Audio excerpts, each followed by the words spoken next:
When Charlotte Whitmore stepped off the dusty stagecoach in Las Flores, New Mexico, she thought she'd finally escaped the betrayal that destroyed her in her Boston bakery. As a mail-order bride with a fuller figure and a secret recipe book, she came west to marry Rafael Delgado, a widowed Hispanic rancher who needed a mother for his 8-year-old son. What she didn't expect was to walk into a web of corruption that threatened everything the Delgado family had built. When the banker who ruined her life appears in New Mexico with plans to steal Hispanic land through fraudulent mortgages, Lottie must choose between running away again or fighting for the family she's learned to love. With her baking skills as her weapon and a grieving boy as her greatest challenge, she'll discover that sometimes the most powerful ingredient in any recipe is courage.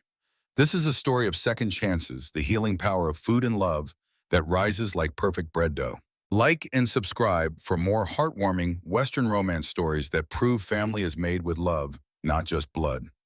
She ruined everything. When Baker's past caught up, her new family paid the price. The New Mexico winter wind carried the scent of pinyon smoke and possibility as Charlotte Whitmore gathered her courage along with her carpetbag. Through the stagecoach window, she could see Las Flores spread before her, a small pond of adobe buildings and wooden structures that seemed to grow from the red earth itself. At 28, she'd learned that starting over required more than just geography.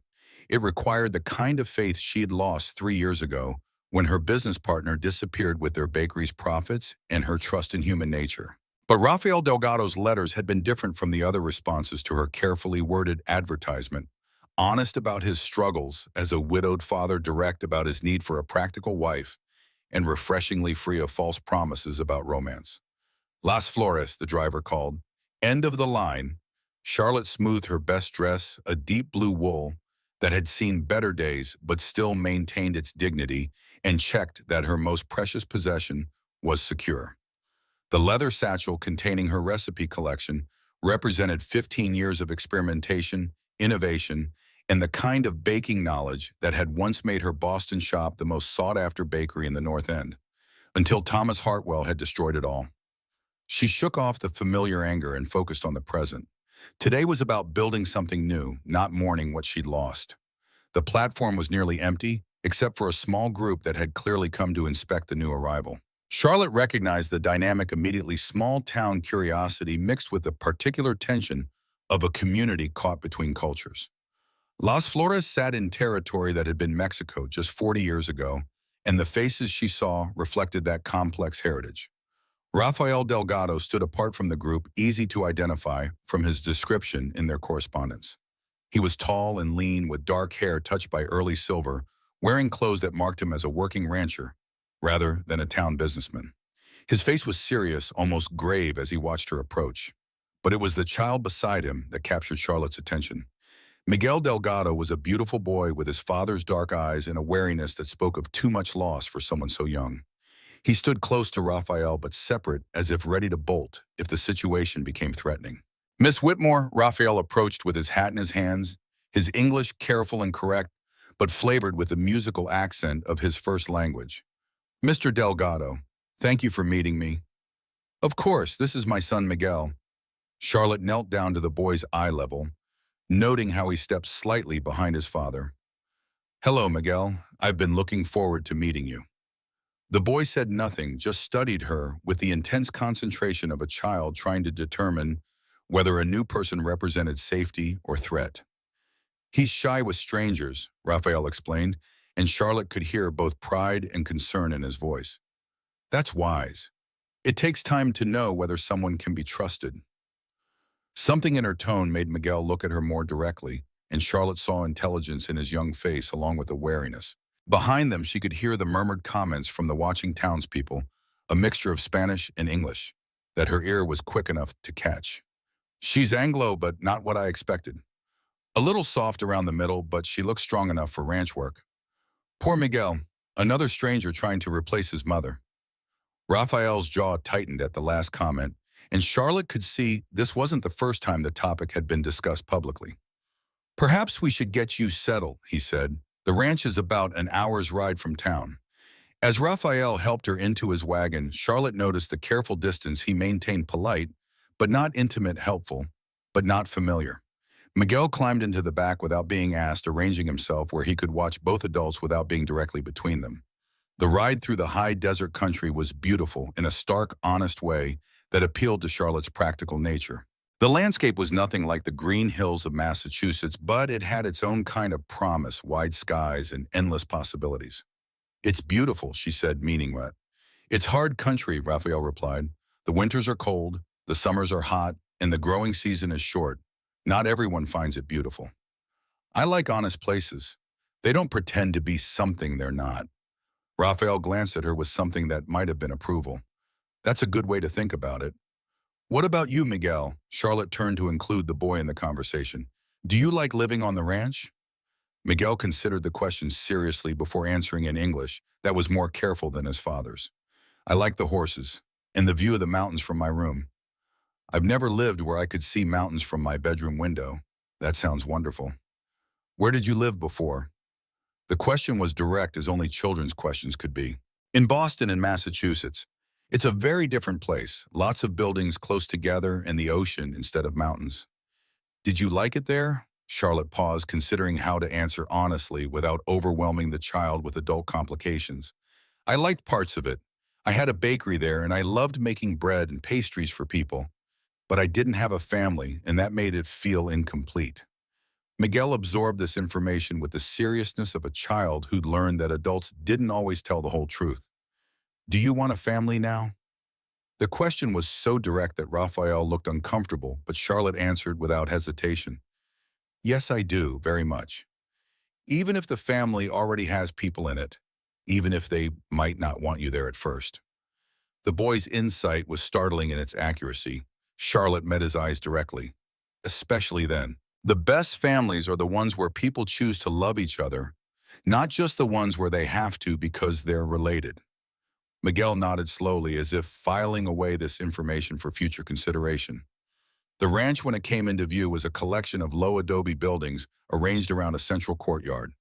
It looked established and well-maintained, but Charlotte's experienced eye could see signs of financial strain, repairs that had been delayed, equipment that was older than ideal, a general sense of making do with less than optimal resources. "It's not much to look at right now," Raphael said, echoing the apology she'd heard from other mail-order grooms. "It looks like a working ranch," Charlotte replied. "I respect that." Inside the main house, she found a space that was clean but sparse. The furniture was handmade and sturdy, built to last rather than to impress. What struck her most was the careful way everything was arranged, as if someone had learned to live with exactly what was necessary and nothing more. "You'll have the room that was—" Raphael stopped himself, then began again. "You'll have the main bedroom. Miguel and I have been managing in the smaller rooms." Charlotte understood what he hadn't said.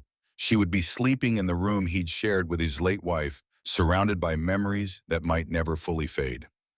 "I'll need to know about routines," she said practically. "Meal times, work schedules, what Miguel needs for school. School is in town 3 days a week. The other days I teach him here or Father Francisco helps with his letters and numbers. And the ranch work. Cattle, horses, some farming. We grow what we can, buy what we must." Raphael's tone was matter-of-fact, but Charlotte heard the underlying strain.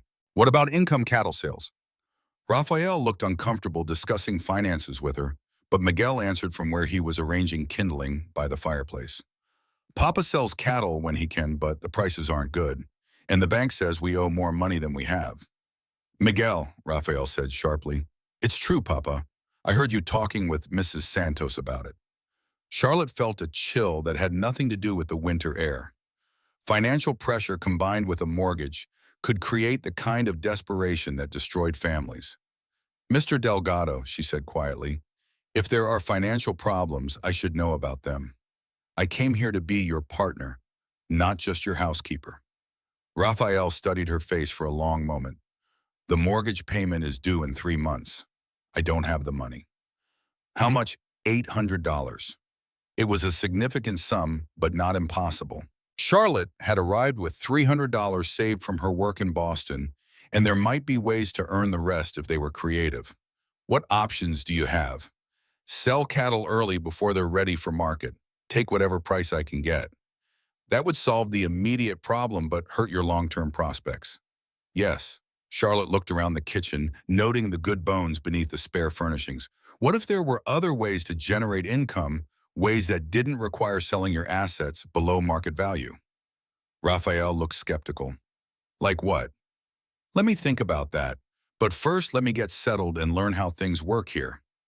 That evening, Charlotte prepared dinner from Rafael's limited supply, stretching ingredients with techniques learned during her own lean years. As they ate, she observed the quiet dynamic between father and son, love constrained by grief communication, careful and formal. Miguel, she said as they finished the simple meal, would you like to help me unpack tomorrow? I have some things I think you might find interesting. The boy looked at his father, who nodded permission. What kind of things? Recipe books, baking tools, and maybe some ingredients that aren't common around here. You brought baking things. A baker without her tools is just someone who knows how to measure flour. I brought everything I need to set up shop again if the opportunity arises. Rafael looked up sharply. You're thinking of opening a bakery here? I'm thinking of finding ways to contribute to our family's financial security. A bakery might be one option. Las Flores isn't Boston. People here make their own bread. People everywhere make their own bread when they have to, but they buy it from bakeries when they can afford to and when the bakery offers something special. Miguel leaned forward with interest. What kind of special things? Wedding cakes that look like works of art, sweetbreads for celebrations, pastries that remind people of places they've been or places they dream of going. Could you make bizcochos like the ones Abuela used to make? Rafael's expression softened at the mention of his mother. Miguel, Mrs. Whitmore doesn't know our family's recipes. I could learn, Charlotte said gently. If you have family recipes you'd like to preserve, I could learn to make them. And maybe I could teach you some of mine. Miguel looked at his father hopefully. Could she, Papa? We'll see, Rafael said, but Charlotte could see he was considering the possibility. After dinner, as she settled into the bedroom that still held traces of another woman's presence, Charlotte reflected on the complex situation she'd entered. Rafael was a good man carrying enormous pressure. Miguel was a grieving child trying to protect himself from more loss, and the ranch was caught in financial difficulties that could destroy everything they'd built. But she'd faced impossible situations before. The key was to identify assets, understand challenges, and find creative solutions that served everyone's needs. The next morning, she woke early to the sound of Rafael moving around outside, tending to the animals that were his livelihood.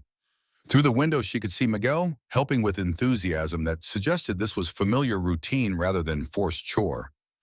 In the kitchen, she began breakfast with the supplies Rafael had available, but also opened her precious ingredient collection for the first time since leaving Boston.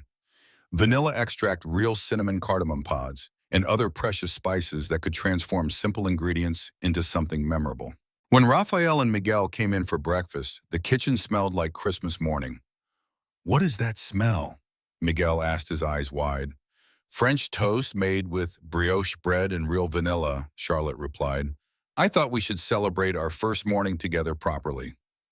Rafael looked suspicious. Those ingredients must have been expensive. They were an investment. Good ingredients pay for themselves if you use them wisely.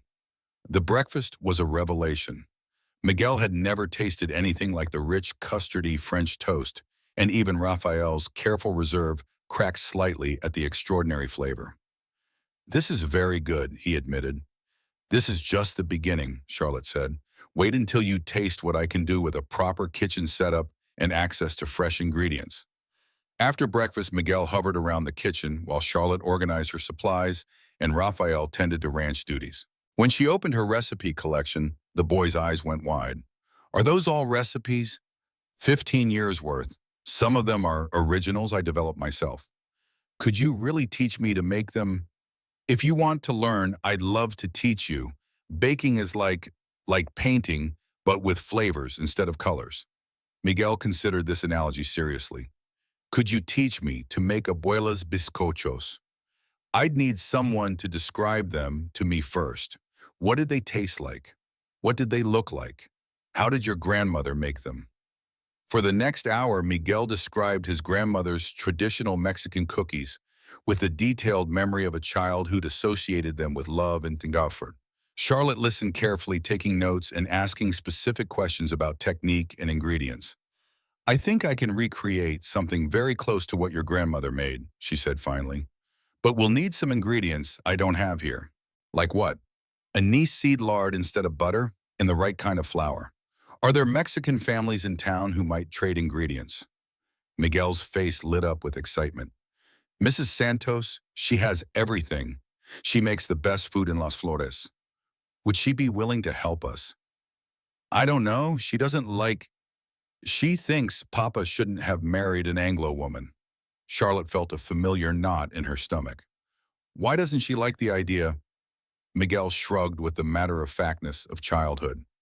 She says Anglo women don't understand our ways, that they try to make us be like them instead of letting us be ourselves. It was a fair concern and one Charlotte would have to address carefully. What do you think? I think Abuela would have liked you. She always said the most important thing about a person was whether they made good food and treated family well. That's a very wise thing to think. When Rafael returned for the midday meal, he found Charlotte and Miguel deep in conversation about family traditions and cooking techniques. Miguel was more animated than Rafael had seen him in months. What are you two planning? He asked with cautious amusement. Mrs. Charlotte is going to help me make Abuela's bizcochos, Miguel announced. But we need to trade with Mrs. Santos for ingredients. Rafael's expression became guarded. Elena Santos doesn't approve of our marriage. So Miguel mentioned, would it help if I went to talk with her woman to woman? It might help or it might make things worse. Elena is protective of our community's traditions. I understand, but I can't learn to be part of this community if I don't try to connect with the people in it. Rafael studied her face. You're serious about this, about becoming part of our community. I'm serious about becoming part of your family, and your family is part of this community. That afternoon, Charlotte walked into town with Miguel as her guide. Las Flores was larger than it had appeared from the stagecoach, with a mix of adobe buildings that reflected the area's Mexican heritage and wooden structures built by Anglo settlers. The division between the two architectural styles seemed to reflect deeper community divisions. Mrs. Elena Santos lived in one of the older adobe houses near the church, surrounded by a garden that somehow managed to thrive despite the harsh climate. She was a woman in her 50s with steel gray hair and the kind of dignified bearing that commanded respect. Miguel, she said warmly when she saw the boy. How are you, mijo? Very well, Doña Elena. This is Mrs. Charlotte, Papa's new wife. Elena Santos looked Charlotte up and down with the assessing gaze of someone who'd seen too many changes to her community and wasn't sure whether this one would be beneficial. Mrs. Delgado, she said formally, welcome to Las Flores. Thank you, I hope we might become friends. That remains to be seen. The bluntness was refreshing after so many polite evasions. Charlotte respected directness. Miguel tells me you're known for having the best ingredients and the finest cooking skills in town. I was hoping you might be willing to trade some Mexican spices for some of the specialty items I brought from Boston. Elena's eyebrows rose. What kind of specialty items? Real vanilla extract, cardamom, high-quality cocoa. Things that are difficult to find out here, but can transform ordinary recipes into something special. And what do you want in return? Anise seed, the right kind of lard for baking, and maybe some advice about traditional recipes. Miguel wants to learn to make his grandmother's bizcochos, and I want to help him, but I need to understand the techniques properly. Elena looked at Miguel, who was watching the conversation with intense hope. She wants to learn our recipes. She says cooking is like painting with flavors, Miguel said earnestly, and she says the best families are the ones where people choose to love each other. Something in the boy's tone made Elena's expression soften slightly. She said that, did she? Yes, ma'am. And she made French toast this morning that tasted like heaven. Elena looked back at Charlotte with renewed interest. You know how to bake? I owned a bakery in Boston for 5 years. I know how to bake, and I know how to adapt recipes to local ingredients and taste. Show me. Without another word, Elena turned and walked into her house, clearly expecting Charlotte to follow. In the kitchen, Charlotte found herself being tested in the most fundamental way possible. Elena handed her flour, eggs, lard, and milk. Make tortillas. It was a test of basic competence and respect for local customs. Charlotte accepted the challenge, rolling up her sleeves and approaching the simple ingredients with the same care she'd once used for elaborate wedding cakes. She worked quietly, filling the flour's texture, adjusting the fat content based on the local climate, and rolling the tortillas with movements that became more confident as muscle memory took over. When she placed the first tortilla on Elena's comal, it puffed perfectly, filling the kitchen with the aroma of fresh bread. Elena watched in silence as Charlotte finished a dozen tortillas, each one better than the last. "Where did you learn to make tortillas?" she asked finally. "I didn't until just now, but I understand dough and I understand heat, and I know how to pay attention to what the ingredients are telling me." Elena tasted one of the tortillas, chewing thoughtfully. "They're good. Not perfect, but good for a first attempt. I'd like to learn to make them perfectly, along with bizcochos and whatever other family recipes you'd be willing to teach me." Why do you care about our food?" Charlotte chose her words carefully. "Because food is how families stay connected to their history. Miguel is my son now, and I want him to know where he comes from. I want to help him preserve his grandmother's memory through the recipes she loved." Elena studied Charlotte's face for a long moment. Then she looked at Miguel, who was waiting with obvious anxiety for her verdict. "The boy has lost too much already," she said quietly. "If you can help him remember his abuela through food, I can, if you'll help me learn." Elena nodded slowly. "We'll start with bizcochos, but you must understand these are family recipes passed down through generations. They're not just ingredients and measurements. They're love and tradition." "I understand, and I promise to treat them with the respect they deserve." As they worked together that afternoon, mixing the traditional cookie dough and rolling it out with techniques that had been perfected over centuries, Charlotte felt something she hadn't experienced in years, the sense of being welcomed into a tradition larger than herself. Miguel watched every step with fascination, occasionally offering suggestions based on his memories of helping his grandmother.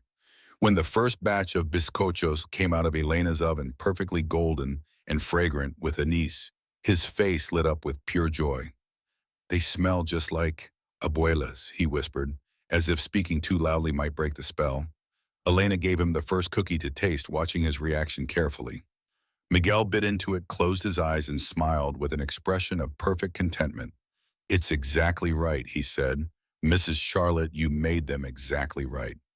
"We made them together," Charlotte corrected gently, "and Mrs. Santos taught us both." Elena looked at Charlotte with something that might have been approval. "You learn quickly, and you understand the importance of giving credit where it's due." "I understand the importance of family and tradition, and I'm hoping you'll help me become worthy of both." When they returned to the ranch that evening with a basket of bizcochos and a collection of new ingredients, Rafael was waiting with news of his own. "The banker wants to meet with me tomorrow," he said grimly, "about the mortgage." Charlotte felt a familiar chill.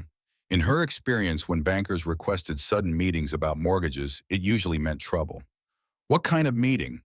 "He says he wants to discuss our options, but his tone suggested the options might not be good ones." Miguel looked back and forth between his father and stepmother, clearly sensing the tension. "Don't worry, mijo," Charlotte said gently. "Adults sometimes have to have difficult conversations about money. But we're a family now, and families work together to solve problems." "Can you solve this problem?" Miguel asked with the direct faith of childhood. Charlotte looked at Raphael, seeing the weight of responsibility and fear in his expression. She thought about her own financial resources, her business experience, and the network of connections she was beginning to build in Las Flores. "We can try," she said firmly. "And if the first solution doesn't work, we'll find another one. That's what families do." Raphael met her eyes, and for the first time since her arrival, she saw something that looked like hope replacing resignation. "Tomorrow," he said, "we face whatever the banker has to say, together." "Together," she agreed. As they shared their first family dinner with Elena's bizcochos for dessert, Charlotte reflected on how much had changed in just 2 days. She'd arrived as a stranger seeking refuge, but she was already becoming something else. A mother, a community member, and a partner in the complex work of building a life worth defending. Tomorrow would bring challenges that might threaten everything they were building. But tonight they were a family sharing homemade cookies and planning for a future they would create together. It was a beginning worth fighting for.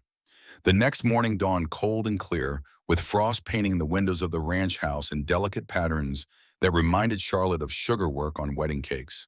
But the beauty of the winter landscape couldn't distract her from the tension that had settled over the household like a heavy blanket.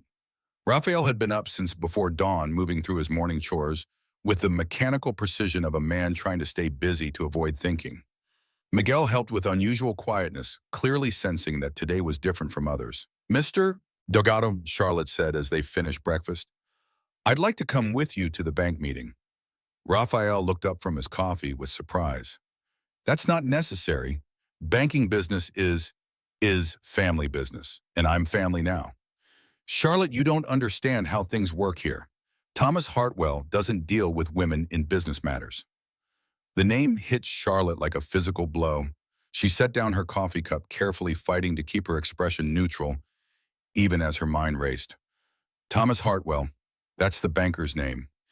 Yes, he came to Las Flores about 2 years ago, bought the bank from the previous owner. He's been aggressive about collecting on loans." Charlotte's mouth went dry. Thomas Hartwell, the same Thomas Hartwell who had been her business partner in Boston, who had systematically embezzled funds from their bakery while courting her with promises of marriage and partnership. The man who had disappeared one night with every dollar they'd earned and every ounce of trust she'd had in human nature. "Charlotte," Raphael was looking at her with concern. "Are you all right? You look like you've seen a ghost." She had seen a ghost, the ghost of her worst nightmare, apparently alive and well, and operating the same kinds of schemes that had destroyed her life in Boston. "I'm fine," she managed. "Just the name sounded familiar." But she wasn't fine, and the name wasn't just familiar. Thomas Hartwell's presence in Las Flores meant that her past had followed her west, and that the man who had once destroyed her life was now threatening to destroy Raphael's. "I definitely want to come with you to the bank," she said firmly. Raphael looked surprised by the steel in her voice. "Charlotte, please trust me on this." Something in her tone must have convinced him, because he nodded slowly. "All right, but let me do the talking." "Of course." But even as she agreed, Charlotte was planning exactly what she would say when she came face to face with Thomas Hartwell again. This time she wouldn't be a naive young woman trusting a charming partner. This time she knew exactly what he was capable of. They left Miguel with Elena Santos, who had offered to keep him for the day. As the boy hugged both his father and stepmothers goodbye, he whispered to Charlotte, "Will you bring Papa home safe?" "I promise," she said, and meant it more than he could know. The ride to town was tense, Raphael clearly worried about the meeting ahead, and Charlotte wrestling with how much to tell him about her history with Hartwell. She decided to wait until she could assess the situation firsthand. The Las Flores Bank was a new brick building that stood out among the older adobe structures, like a statement of Anglo authority in a traditionally Hispanic community. As they tied their horses to the hitching post, Charlotte noticed several other Hispanic families waiting outside, their faces grim with the same worried expression Raphael wore. "Mr. Delgado," a voice called from the bank's doorway. "Right on time." Charlotte's blood turned to ice as she saw Thomas Hartwell for the first time in 3 years. He looked prosperous and confident, dressed in an expensive suit that was completely out of place in the frontier town. His smile was the same charming expression that had once fooled her into thinking he cared about more than money. But when his eyes fell on Charlotte, his smile faltered for just a moment before snapping back into place. "And you brought your lovely wife," he said smoothly. "Mrs. Delgado, I presume, Thomas Hartwell, president of First Bank of Las Flores." "Mr. Hartwell," Charlotte replied evenly, not correcting him about her name. She saw recognition flicker in his eyes, followed quickly by calculation. Thomas Hartwell was many things: a liar, a thief, a man without conscience. But he was also smart enough to adapt quickly to unexpected situations. "Please come into my office," he said, his tone professionally pleasant. Hartwell's office was decorated to impress, with expensive furniture and certificates on the walls that proclaimed his professional credentials. Charlotte noted that some of the certificates were from Boston financial institutions, probably forgeries, knowing Thomas's approach to documentation. "Mr. Delgado," Hartwell began settling behind his imposing desk. "I appreciate you coming in today. I wanted to discuss your mortgage situation before things become complicated." "What kind of complications?" Raphael asked directly. "Well, as you know, your payment was due last month and we haven't received it yet. The bank's policy requires us to begin foreclosure proceedings after 60 days of delinquency. The payment isn't due for another month, Rafael said firmly. My contract clearly states, but that's where there's been a misunderstanding. Hartwell pulled out a folder and extracted several papers. You see, there was a clerical error in your original contract. The payment schedule was incorrectly recorded. According to the bank's records, your payment was actually due on January 1st. Charlotte leaned forward to look at the papers Hartwell was showing them. Even upside down, she could see they'd been altered. The modification was subtle but unmistakable to someone who'd learned to spot Thomas's handiwork the hard way. That's not what my copy of the contract says, Raphael replied, his voice tight with controlled anger. Legal documents can be confusing, Hartwell said sympathetically. But the bank's official records are what matter in cases of dispute. And according to our records, you're now 30 days past due. Show me the original contract, Charlotte said quietly. Both men looked at her with surprise. Hartwell's expression was particularly sharp. Mrs. Delgado, as I mentioned, the bank doesn't typically involve wives in business discussions. I'm not just his wife, I'm his business partner, and I have experience reading financial contracts. It was a gamble, but Charlotte was counting on Thomas's arrogance overruling his caution. He'd always enjoyed showing off his cleverness, especially to people he'd bested before. Of course, he said smoothly, I'm always happy to clarify things for concerned family members. He handed her the contract with the confidence of a man who believed his forgeries were undetectable.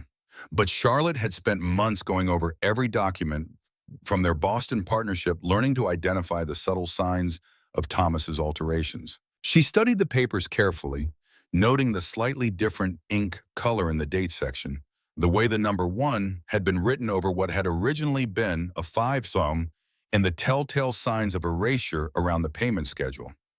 This contract has been altered, she said calmly. Hartwell's smile didn't waver. Mrs. Delgado, I understand that financial stress can make people see problems that don't exist. The payment date has been changed. Originally it said March 1st. Someone has altered it to read January 1st. That's a serious accusation. Hartwell said, his tone cooling. Are you suggesting that this bank would forge legal documents?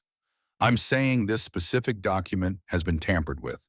The question is whether it was done with your knowledge or by someone else with access to your files.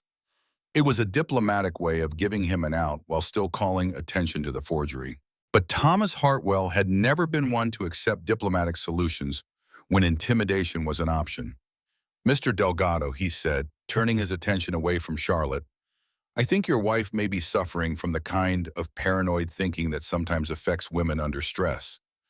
Perhaps you should consider having her examined by a physician. The insult was calculated and cruel, designed to undermine Charlotte's credibility while putting Raphael in the position of having to choose between supporting his wife and maintaining a business relationship with the banker. But Raphael surprised both of them. My wife has more business experience than most men in this territory, he said firmly. If she says the contract has been altered, I believe her. Now show us the original documents or this conversation is over. Hartwell's mask of professional courtesy slipped for a moment, revealing the cold calculation underneath. Mr. Delgado, I don't think you understand your situation. This bank holds the mortgage on your property. If you default on your payment, which you have already done according to our records, we can foreclose immediately. And I don't think you understand the legal requirements for foreclosure proceedings, Charlotte replied smoothly. In territorial courts, mortgage foreclosures require proper documentation and legal notice. Forged contracts don't meet those standards. The words hung in the air like a challenge. Thomas Hartwell studied Charlotte's face with the attention of a man trying to determine how much of a threat she represented. You seem very knowledgeable about legal matters for a baker's wife, he said carefully. I've had reason to learn about contract law and business fraud, she replied, meeting his gaze directly. Sometimes people's business partners aren't who they pretend to be. For a moment, their eyes locked in perfect understanding. Thomas knew that she knew exactly who he was, and Charlotte made it clear that she wasn't the naive woman he'd fooled in Boston. Well, Hartwell said finally, this has been a very interesting meeting. Mr. Delgado, I'll give you 2 weeks to make your payment, the correct payment according to the bank's records. After that, we'll have no choice but to begin foreclosure proceedings. And if we dispute the amount, then you are welcome to take it up with the territorial courts. Of course, legal proceedings can take months, and in the meantime, the bank has the right to protect its interests. As they left the bank, Rafael was quiet, his face grim with the knowledge that they were facing a fight they probably couldn't win. "Charlotte," he said finally, "what you did in there? How did you know the contract was forged?" Charlotte looked at her husband's honest, worried face and made a decision that would change everything. "Because I've seen Thomas Hartwell's work before. He was my business partner in Boston. He destroyed my bakery the same way he's trying to destroy your ranch." Raphael stopped walking and turned to face her fully. "What? Thomas Hartwell was my partner in the Boston bakery. For 2 years we worked together building the business. He courted me, promised to marry me, convinced me to trust him with all our financial decisions." Charlotte's voice was steady, but Raphael could see the pain behind her control.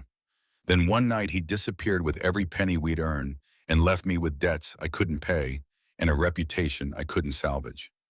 The same Thomas Hartwell who's been foreclosing on Hispanic ranches throughout the territory.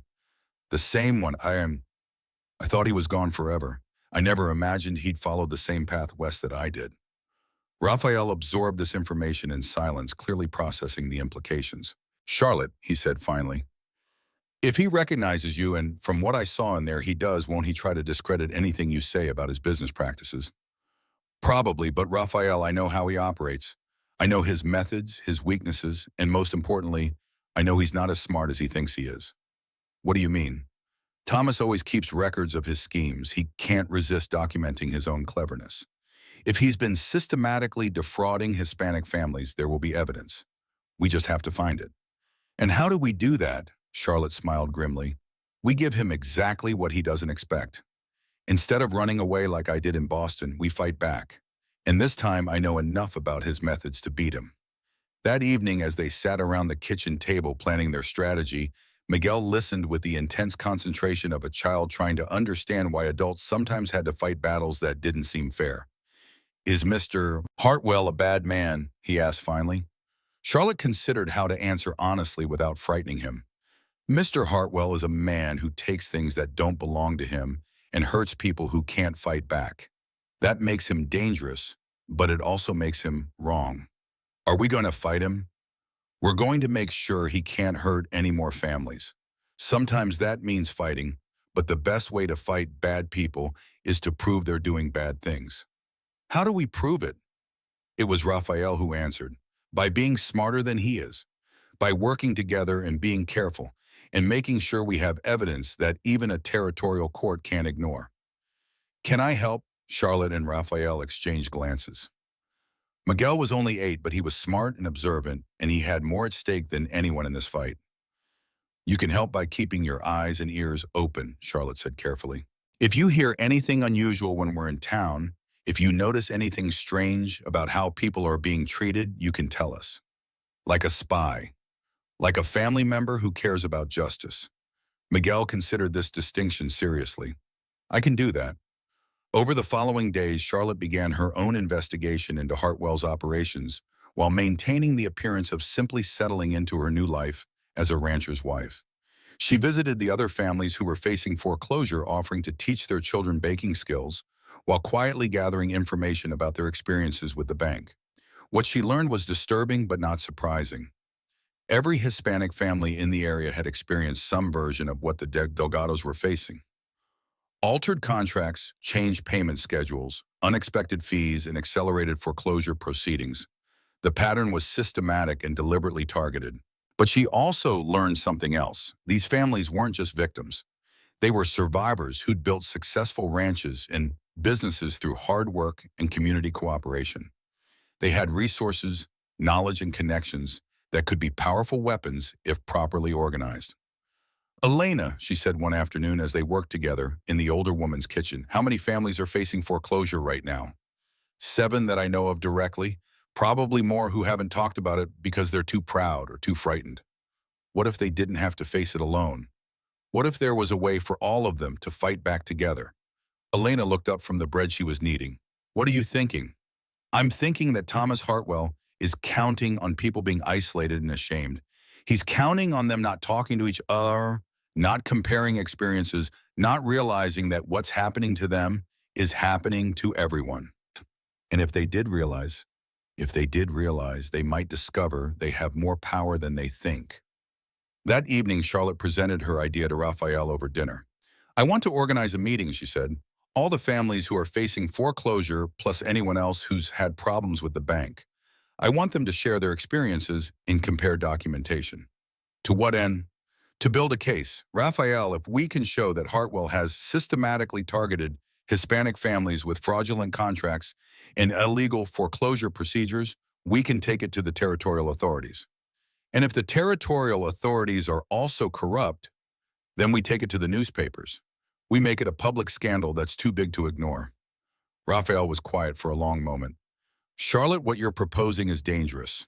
If Hartwell realizes what we're doing, if Hartwell realizes what we're doing, he'll try to destroy us the same way he's been destroying other families. But Rafael, he's going to try to destroy us anyway. At least this way we're fighting back. Miguel looked up from his homework. Papa, Mrs. Charlotte is right. Abuela always said the only way to stop a bully is to stand up to them. Your abuela was a wise woman, mijo, but she didn't have to deal with men like Thomas Hartwell. Maybe not, but she taught us that families protect each other, and now our family includes all the people Mr. Hartwell is trying to hurt. The wisdom in the 8-year-old's words silenced the table. Finally, Rafael nodded slowly. All right, we organize a meeting, but carefully, quietly, and with people we trust completely. I'll talk to Elena about hosting it at her house. She's respected in the community, and her home is large enough for a gathering. When Sunday after church, people will already be in town, and it won't look unusual for families to gather socially. As they finalized their plans, Charlotte felt the familiar mixture of fear and determination that had carried her through other impossible situations. Thomas Hartwell had destroyed her life once, but he'd underestimated her then, and he was underestimating her now. This time she wasn't facing him alone. This time she had a family worth fighting for and a community that deserved protection. This time she was going to win. The next few days passed in careful preparation. Elena agreed to host the meeting, and word spread quietly through the Hispanic community that there would be a gathering to discuss community concerns. Charlotte spent her time visiting families, listening to their stories, and building the trust that would be essential for any organized resistance. But on Saturday evening, as she and Rafael returned from a supply run to town, they found Miguel waiting with news that changed everything. Papa, he said urgently, Mr. Hartwell came to the ranch today while you were gone. Rafael went very still. What did he want? He said he wanted to look at the property to assess its value for the bank's records. But Papa, he wasn't just looking at the ranch. What do you mean? Miguel looked at Charlotte with the serious expression of a child who'd seen something important. He was looking through the house. He went in Mrs. Charlotte's room and looked at her things, her recipe books, her papers, everything. Charlotte felt ice form in her stomach. Did he take anything? I don't think so, but he asked me questions about you. Where you came from, why you married Papa, if you'd brought any money with you from Boston. The implications were clear. Thomas Hartwell wasn't just trying to foreclose on the ranch. He was investigating Charlotte, trying to determine how much she knew and whether she represented a real threat to his operations. Miguel, Rafael said carefully. Did he say anything else? Anything about why he was asking questions? He said he was just making sure Papa had made a good choice in a wife, but his voice didn't sound friendly when he said it. Charlotte and Rafael exchanged glances. The message was clear. Thomas knew exactly who she was, and he was warning her to stay out of his business. Well, Charlotte said finally, I think Mr. Hartwell just made a serious mistake. What kind of mistake? He's shown us that he's worried. And when Thomas Hartwell starts worrying, he starts making the kind of errors that can bring him down. You're not thinking of backing down. Charlotte looked at Rafael and Miguel, her husband and son, the family she'd never thought she'd have, the life she'd never thought she deserved. Then she thought about all the other families facing the same threats, all the children who might lose their homes because one man's greed. I'm thinking of escalating. Tomorrow's meeting isn't just about sharing information anymore. Tomorrow, we declare war. As they prepared for bed that night, Rafael caught Charlotte's hand. Are you sure about this? He asked quietly. Once we start this fight, there's no going back. There's no going back anyway, Charlotte replied. Thomas Hartwell destroyed my life once because I was alone and unprepared. But I'm not alone anymore, and I know exactly what kind of man he is. This time he picked the wrong woman to intimidate. And if he wins, then we'll have lost fighting for something important instead of giving up without a fight. That's the difference between surviving and living. Rafael nodded slowly. Then tomorrow we fight. Tomorrow, Charlotte agreed, we fight. Sunday morning dawned clear and cold with the kind of crystalline sunlight that made everything seem possible. Charlotte stood at the kitchen window watching Miguel help his father with the morning chores and felt the quiet determination that had sustained her through her darkest moments in Boston. Today would either mark the beginning of Thomas Hartwell's downfall or the end of everything she and Rafael were trying to build.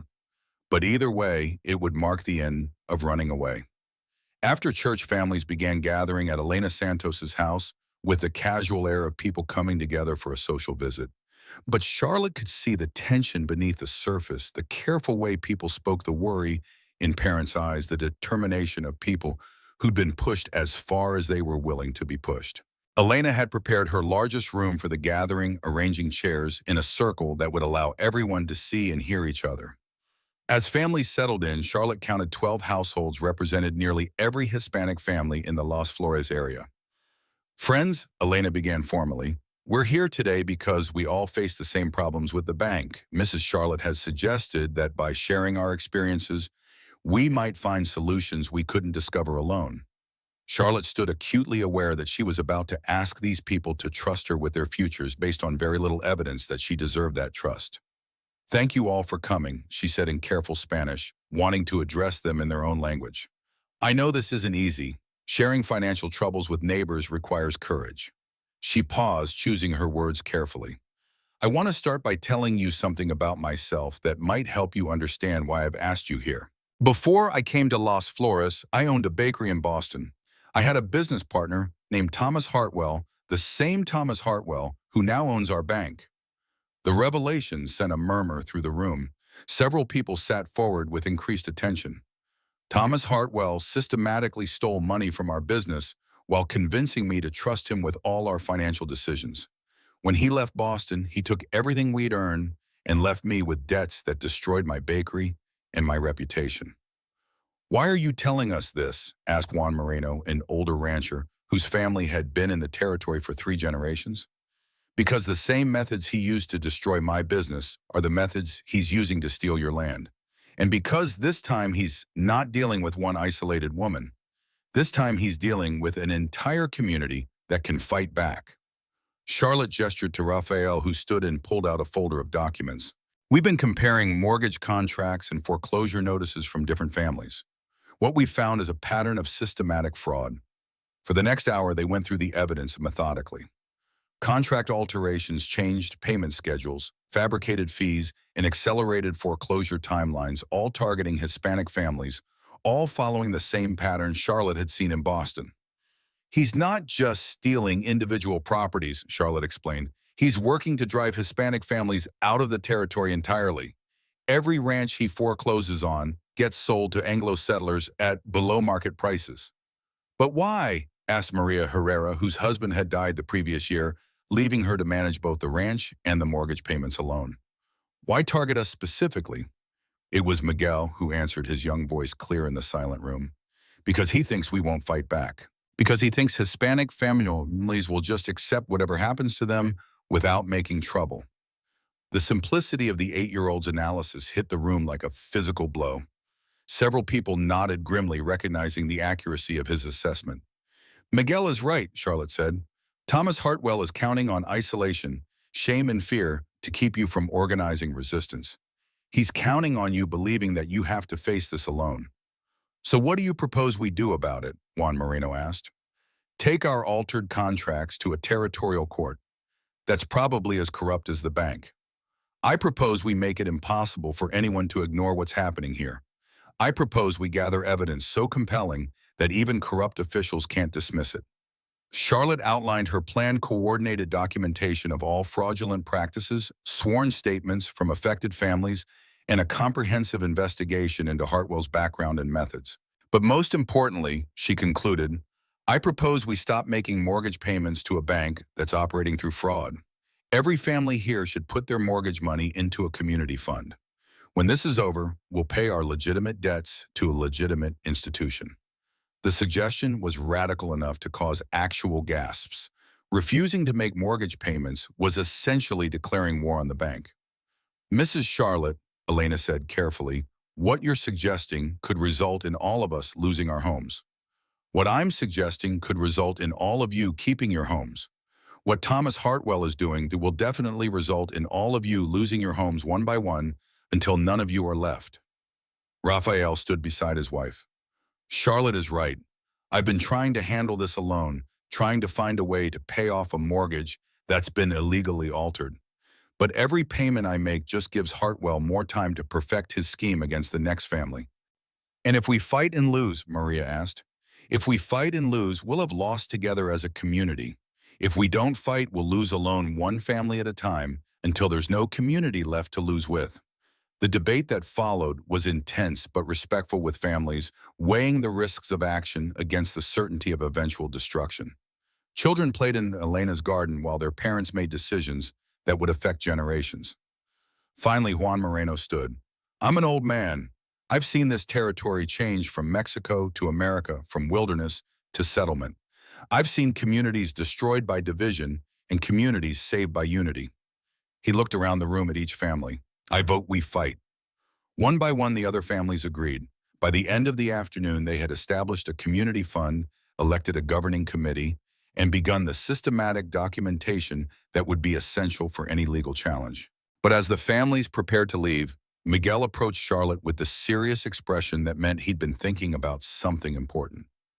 Mrs. Charlotte, he said quietly, Mr. Hartwell knows you're organizing this, doesn't he? He suspects something, yes. What will he do when he finds out for sure? It was a perceptive question from a child who'd already learned that adult conflicts could have dangerous consequences. He'll try to stop us, Charlotte said honestly. He might try to accelerate the foreclosure proceedings, or he might try to discredit our evidence, or he might try something more direct. More direct like what? Charlotte exchanged glances with Rafael, who nodded permission for honesty. He might try to hurt people he sees as leaders of the resistance. He might try to make examples of families who refuse to cooperate with his demands. Miguel absorbed this information with the gravity of an adult. He might try to hurt our family. He might try. But Miguel, we're not the same people we were when he hurt us before. We're stronger now. And we're not alone. And we're not going to let him win. We're not going to let him win.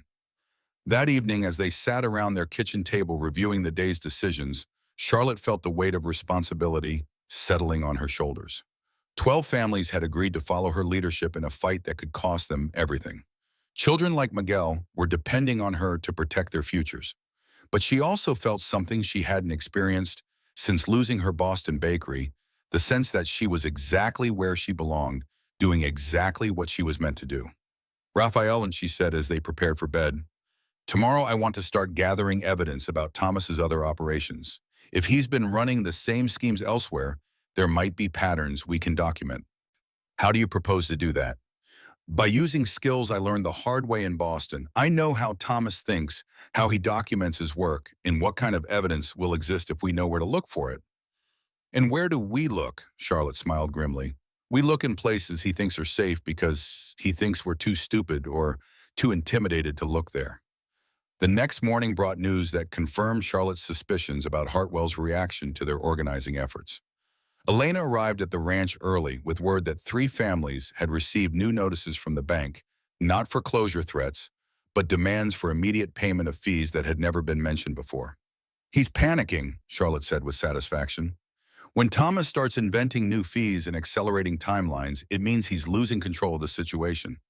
Or it means he's decided to destroy us quickly before we can organize effective resistance, Rafael replied grimly. Maybe. But either way, it means he's reacting instead of planning. And Thomas Hartwell makes mistakes when he reacts instead of planning. Charlotte's assessment proved accurate over the following days. Hartwell's increasingly aggressive tactics began to backfire as families who might have remained neutral started supporting the resistance. When he demanded that local businesses stop extending credit to delinquent, Mortgage holders, several shop owners publicly refused. When he suggested to the territorial marshal that Hispanic families were organized for possibly seditious activities, the marshal pointed out that refusing to pay fraudulent debts was not sedition. But Hartwell's most serious mistake came when he underestimated Miguel's intelligence and determination. The boy had taken his role as family spy, seriously listening carefully when adults thought he wasn't paying attention and observing details that revealed more than their speakers intended. When Hartwell visited the ranch again this time with two men who looked more like hired muscle than banking officials, Miguel was ready. Hidden in the barn loft, he listened to a conversation that would provide the evidence Charlotte needed to destroy Hartwell's operation completely. "Mrs. Delgado is more of a problem than we anticipated," Hartwell was saying. "She's organized the Hispanic families into something resembling coordinated resistance." "You want us to persuade her to be less resistant?" one of the men asked with the casual tone of someone discussing routine business. "I want you to make it clear that there are consequences for interfering with legitimate banking operations. Nothing permanent, nothing that could be traced back to the bank. Just enough to remind people that some problems are too dangerous to be worth solving." "What about the husband?" the boy. "Leave them alone unless they force the issue, but Mrs. Delgado needs to understand that some battles can't be won by organizing community meetings." Miguel remained hidden until the men left, then ran to find his father and stepmother with news that would change everything. "They're planning to hurt you," he told Charlotte breathlessly. "Mr. Hartwell told those men to make you stop organizing the families." Charlotte felt the familiar chill of real danger, but also something else, the satisfaction of knowing that Thomas had just made the kind of mistake that could destroy him completely.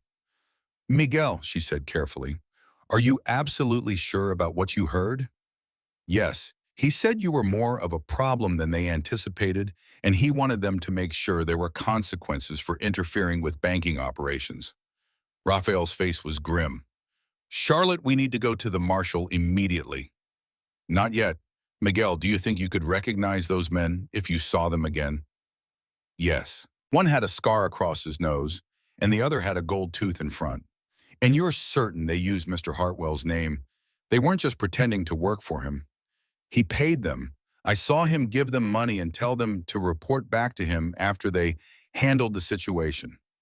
Charlotte smiled for the first time since Miguel had brought his news. "Rafael Thomas Hartwell just made the mistake that's going to finish him." "What do you mean?" "I mean he just committed conspiracy to commit assault in front of a witness.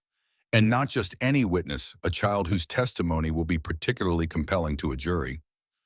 But before they could take Miguel's evidence to the authorities, they needed to make sure the boy would be safe from retaliation. "Elena," Charlotte said when they arrived at the older woman's house, "we need your help with something important and possibly dangerous." She explained the situation quickly, watching Elena's face grow stern as she absorbed the implications. "Those men, I know who they are," Elena said grimly. "They've been hired muscle for whoever has money to pay them. They hurt people for anyone willing to pay their price. Will you keep Miguel safe while we handle this?" "Of course, but Charlotte, if Hartwell is willing to use violence, then it's time to make sure he can't use anything else." Charlotte's plan was audacious in its simplicity. Instead of waiting for Hartwell's hired men to make their move, she would give them the opportunity to act while ensuring that their actions would be witnessed and documented. That evening, she made sure to be seen in town after dark, walking alone from Elena's house toward the ranch. Rafael and several other men from their community followed at a distance, ready to intervene when the attack came. They didn't have to wait long. The two men Miguel had described intercepted Charlotte on a dark stretch of road outside town, their intentions clear from their aggressive posture and threatening language. "Mrs. Delgado," the one with the gold tooth, said mockingly, "you've been causing problems for people who don't like problems." "I've been protecting families from theft and fraud," Charlotte replied calmly. "If that's causing problems for someone, perhaps they should reconsider their business practices. Mr. Hartwell thinks you need to learn when to mind your own business. And Mr. Hartwell sent you to teach me that lesson. He sent us to help you understand the consequences of interfering with banking operations." It was exactly the kind of explicit statement that would be impossible to explain away in court. But Charlotte wanted to make sure there was no ambiguity about Hartwell's direct involvement. So Thomas Hartwell hired you to threaten me because I've been organizing resistance to his fraudulent foreclosures. Lady, you asked too many questions. The man with the scar reached for her arm, and that was when Raphael and the others emerged from their concealment. That's enough, Raphael said firmly, his rifle trained on the two men. You're both under citizen's arrest for attempted assault and conspiracy. The confrontation was brief but decisive. Faced with multiple witnesses and overwhelming evidence of their intentions, the two men quickly decided that whatever Hartwell was paying them wasn't worth the risk of serious jail time. Look, the one with the gold tooth said desperately, we were just supposed to scare her a little. Hartwell said she'd back down if she understood the risks. So Thomas Hartwell hired you specifically to threaten Mrs. Delgado? Raphael asked clearly, making sure the other witnesses heard the confession. Yeah, he hired us. Paid us $50 to make sure she stopped organizing people against the bank. It was a complete confession, witnessed by half a dozen respected community members, and directly implicating Hartwell in criminal conspiracy. The territorial marshal, when presented with this evidence, along with the documentation of systematic mortgage fraud, had no choice but to act. By the end of the week, Thomas Hartwell was under arrest, his bank's assets were frozen pending investigation, and his entire operation was collapsing under scrutiny from territorial and federal authorities. But Charlotte's greatest satisfaction came from a quieter victory. 3 weeks after Hartwell's arrest, she stood in the kitchen of her new bakery in Las Flores, teaching Miguel how to knead bread, while Rafael worked on the business books that showed their expanding operation. The bakery had started as a way to help pay off their legitimate mortgage after the fraudulent one was voided by the courts. But it had become something larger, a gathering place for the community that had fought together and won a symbol of what people could accomplish when they refused to accept injustice. Mrs. Charlotte, Miguel said as he worked the dough with increasing confidence. Why does bread have to be kneaded so much? Because kneading develops the gluten, she explained. It's what makes the bread strong enough to rise and hold its shape. Without enough kneading, bread just collapses. Like families. Charlotte smiled at the 8-year-old's insight. Yes, like families and like communities. Sometimes you have to work at them before they become strong enough to support everyone who depends on them. And we're strong now. Our family and our community.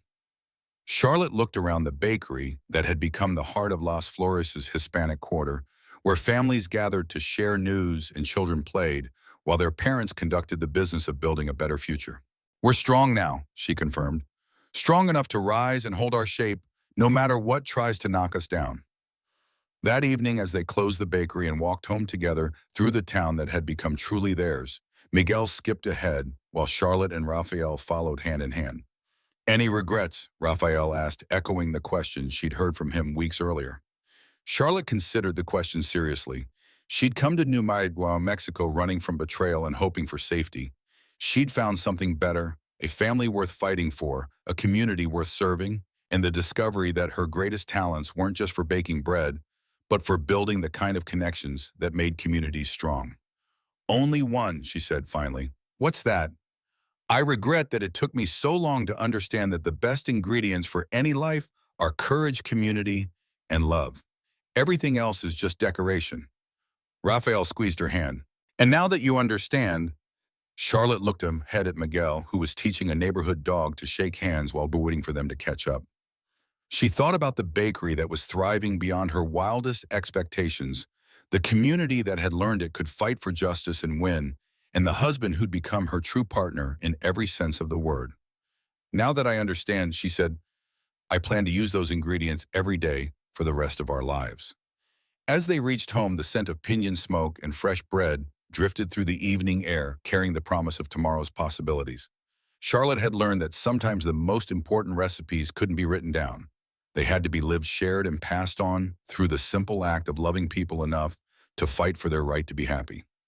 The bakery would continue to thrive, feeding both bodies and souls in a community that had discovered its own strength. Miguel would grow up knowing that families could be chosen as well as inherited, and that love was something you demonstrated rather than simply declared. And Thomas Hartwell would spend the next several years in territorial prison, learning that some women were far more dangerous when united with their communities than when isolated and afraid. But that night, as Charlotte tucked Miguel into bed and listened to Rafael banking the fire downstairs, her greatest satisfaction came from the simplest realization of all. She was home truly and completely, in a life she'd helped create with the same care she'd once reserved for perfect bread. Love she had discovered really did rise like the finest dough, slowly, steadily, and strong enough to nourish everyone it touched. Thank you for joining Charlotte, Rafael, and Miguel on their journey of family courage and community. If you enjoyed this story of love rising above betrayal and families built through choice rather than chance, please like and subscribe for more heartwarming Western romance stories that prove the strongest bonds are forged through shared struggles and mutual devotion.